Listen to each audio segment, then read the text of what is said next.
एक वक्त का किस्सा है। एक गांव में बिट्टू नाम का लड़का मटन की दुकान चलाता था। गांव में कोई और दुकान ना होने की वजह से सब लोग बिट्टू से ही मटन खरीदते थे, जबकि दूसरी तरफ मीठे और उसकी बीवी नसीबों ने बकरियां पाली हुई थी। अरे मीठे, तू बकरियों पर इतनी मेहनत करके पालता है और जब इनको बेचता है तो ये सिर्फ बकरियां 1500 की बिकती है। बेगम तू कहना क्या चाहती है, साफ साफ बता। मीठे, गांव में सिर्फ एक ही मटन की दुकान है, सब गांव वाले उसी से मटन खरीदते हैं और वो एक बकरे का 2000 रूपए मुनाफा कमाते हैं। बेगम तू क्या कहना चाहती है कि मैं भी मटन की दुकान खोलूं? और क्या मीठे, बकरियां हम खुद पालते हैं, हमें तो सस्ती पड़ती है। अगर तू इनका गोश्त बेचे तो मुनाफा ज्यादा होगा। बेगम फिर एक काम करते हैं, कल उसकी दुकान का जायजा लेते हैं कि वो किस दाम पर गोश्त बेचता है और उसके पास ग्राहकों का रश भी है कि नहीं। फिर अगला दिन होता है। नसीबों और मीठा छुपकर बिट्टू की दुकान देखते हैं। बिट्टू की दुकान पर बहुत रश होता है। बिट्टू भाई 1 किलो मटन दे दो और हाफ बोटी गोल गोल रखना और पुट का गोश्त देना। बिट्टू भाई मुझे 2 किलो गोश्त देना और हाँ शापर डबल कर देना। पिछले दफा भी शापर फट गया था और सारा गोश्त मेरा गिर गया। भाई आप बेफिक्र हो जाएं, जैसे आप चाहोगे मैं वैसा ही करूँगा। बेगम घर चल, मेरे दिमाग में कमाल का आइडिया आ रहा है। फिर वो दोनों घर आ जाते हैं। हाँ मीठे, बता क्या आइडिया है तेरे दिमाग में? बेगम वो मोटा 500 रुपए किलो के हिसाब से गोश्त बेचता है, मैं 450 रुपए किलो के हिसाब से गोश्त बेचूंगा। वाह मीठे, ये तो कमाल का आइडिया है। इस तरह तो सब गाँव वाले हमसे ही गोश्त खरीद बेचेंगे। फिर अगले दिन मीठा बिट्टू की दुकान के सामने गोश्त की दुकान खोल लेता है। आ जाओ नौजवान, बकरे का गोश्त 450 रुपए किलो में ले जाओ। ये सुनकर बिट्टू के ग्राहक चौंक जाते हैं और वो सब मीठे की दुकान पर आ जाते हैं। भाई ये गोश्त बकरे का ही है ना, कहीं तू कुत्ते का गोश्त नहीं बेच रहा है? बाजी ये घर के पले हुए बकरे हैं, मैंने इन बकरों को कुश्ता फौलाद खिलाकर बड़ा किया है। इनके गोश्त में जायका भरपूर मकदार में तो है ही, पर इनका गोश्त जो खाएगा वो ताकतवर, चुस्त और तवाना हो जाएगा। ठीक है, 1 किलो गोश्त दे दो। मुझे 1.5 किलो गोश्त दे दो और 100 रुपए की चर्बी की बोटी भी डाल देना। बिट्टू परेशान ये सब देख रहा होता है।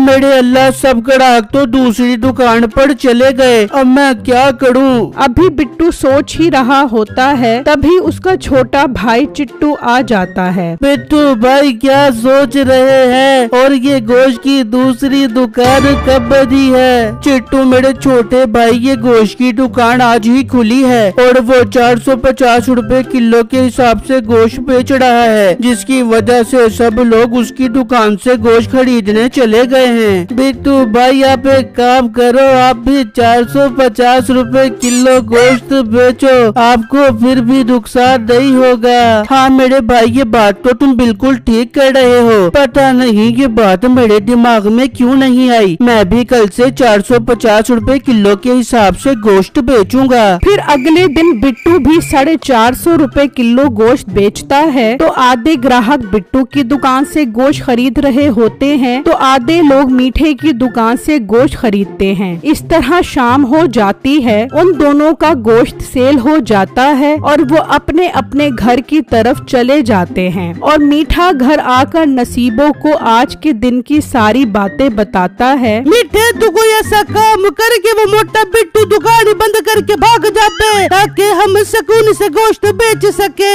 बेगम फिर मैं एक काम करता हूँ, कल से 350 रुपए किलो के हिसाब से गोश्त बेचता हूँ। उस मोटे को इस रेट पर गोश्त बेचने में बहुत नुकसान होगा और वो दुकान ही छोड़कर भाग जाएगा। फिर अगले दिन मीठा 350 रुपए रेट लिख देता है। सब लोग मीठे की दुकान से गोश्त लेते हैं, कोई भी बिट्टू की दुकान पर नहीं आता। इस तरह काफी देर गुजर जाती है। मेरा अब यहाँ पर बैठने का कोई फायदा नहीं, मेरे वाले रेट पर तो कोई भी गोश्त नहीं खरीदेगा। बिट्टू उदास होकर वहाँ से चला जाता है और घर आकर अपनी बीवी और छोटे भाई को सारी बातें बताता है। बिट्टू जी, ये तो बहुत गलत हुआ, पर मुझे समझ नहीं आ रहा कि वो गोश्त वाला इतने कम रेट पर गोश्त कैसे बेच रहा है। उसे तो इस रेट पर बहुत नुकसान हो रहा होगा। बेगम दुनिया में बहुत से लोग ऐसे होते हैं जिन्हें नफा नुकसान से कोई फर्क नहीं पड़ता, बस वो दूसरों का चलता हुआ कारोबार तबाह बर्बाद कर देते हैं। पर बिट्टू भाई वो दुकानदार नुकसान में गोश्त क्यों बेच रहा है, हमें पता लगाना पड़ेगा।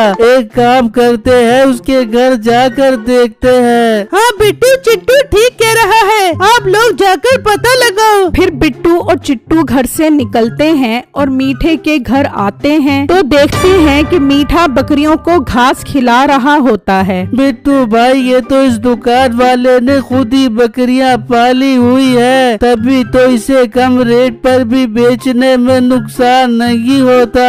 हाँ चिट्टू अब तो हमारा कुछ नहीं बन सकता, मुझे अब कोई और काम करना पड़ेगा। चिट्टू गौर से बकरियों को देखता है तो वो बीमार और लागर लग रही होती हैं। बिट्टू भाई ये बकरियां तो बीमार लग रही हैं। हाँ तुम ठीक कह रहे हो, इस बीमार बकरियों का गोश्त खाकर तो गांव के लोग बीमार हो जाएंगे। चिट्टू तुम एक काम करो, पुलिस को लेकर आओ। फिर चिट्टू वहाँ से निकलता है और पुलिस स्टेशन आकर सारी बातें बताता है तो पुलिस वाले उसके साथ आ जाते हैं। पुलिस को देखकर गांव के कुछ लोग भी वहाँ पर जमा हो जाते हैं। ओ कसाई तू क्या गाँव के लोगों को बीमार बकरियों का गोश्त खिला रहा है? पुलिस साहब की बीमार बकरियों का गोश्त खाकर तो गांव के लोग बीमार हो जाएंगे। मोटे पेट वाले गेंडे, तू भी तो बाजार से जो जानवर खरीद कर आता है उनको भी तो टीके लगा लगा के बड़ा करता है, उनका गोश्त भी जो लोग खाएंगे वो बीमार हो जाएंगे। तेरे पास कोई सबूत नहीं है कि ये टीके वाले जानवरों का गोश्त खिलाता है, पर तू तो बीमार जानवरों का गोश्त बेचता है। चल तू हमारे साथ थाने चल।